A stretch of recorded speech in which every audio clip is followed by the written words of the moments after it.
Good morning or good afternoon, wherever you are. If I want to talk about how bad do you want it? How bad do you want it? When you look in the mirror, what man do you want to see looking back at you? You define that. Nobody else can do it for you. That's your decision. It's not really a decision. It's predicated on the actions you do socially.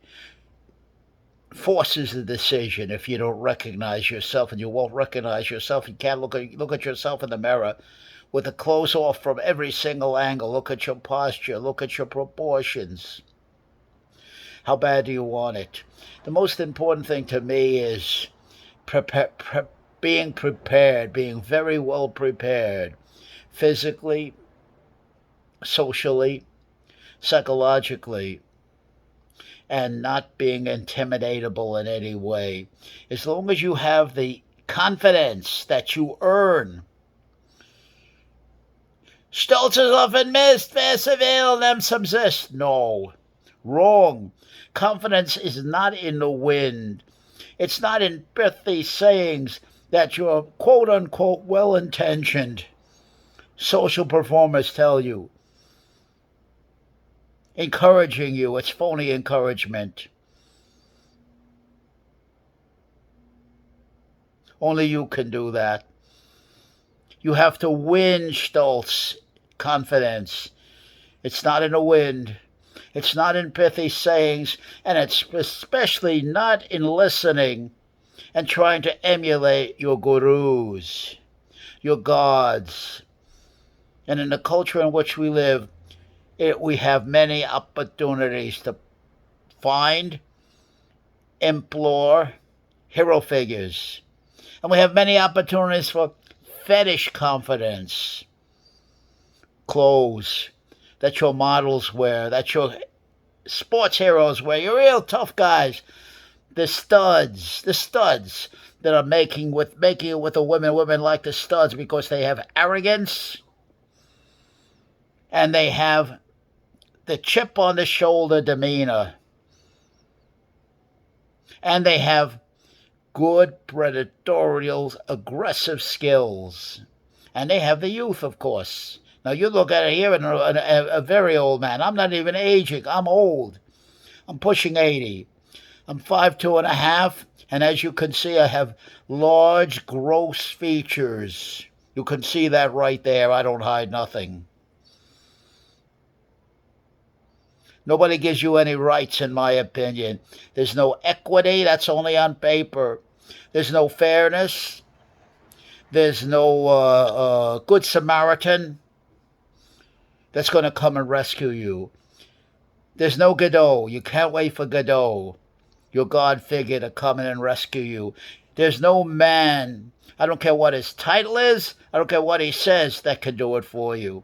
There's nobody that can represent you better than you can represent yourself. Only you can do it. It's in the behaviors. It's in what you do.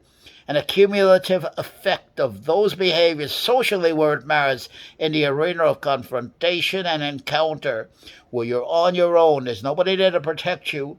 You look to your left, you look to your right, nobody there, just you. Under your own reconnaissance, you have to represent yourself. You have to say the words that are effective. But more than that, you have to be the words in your posture, in your bearing.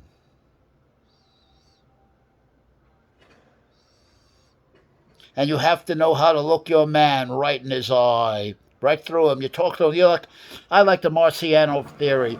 Rocky Marciano was in such a good shape that he could punch through an opponent.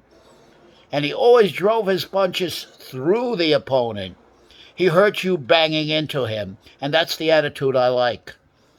Out there, you're not talking to your opponent, you're talking through your opponent. It begins rhetorical conversation, the art of persuasion. It has nothing to do with the truth, has nothing to do with any of this. It's knowing how to prevail, knowing how to gain respect. You don't have any rights. Listen to me and listen very closely. You don't have any rights that you cannot physically, socially, literally, not figuratively, demand and back up all the way. And that's as far as your rights go.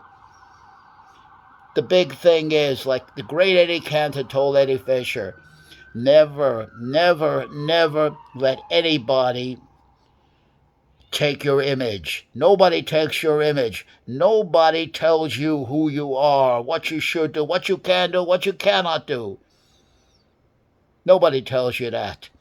You decide that under your own recognizance.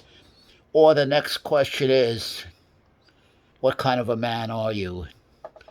What kind of a man are you? That's the issue. What kind of a man are you? How do you want to be remembered? For whatever that's worth. We're all going to the same place. Whether we're remembered or not won't mean a thing to me when I'm in my grave. Resolve on that, my friend.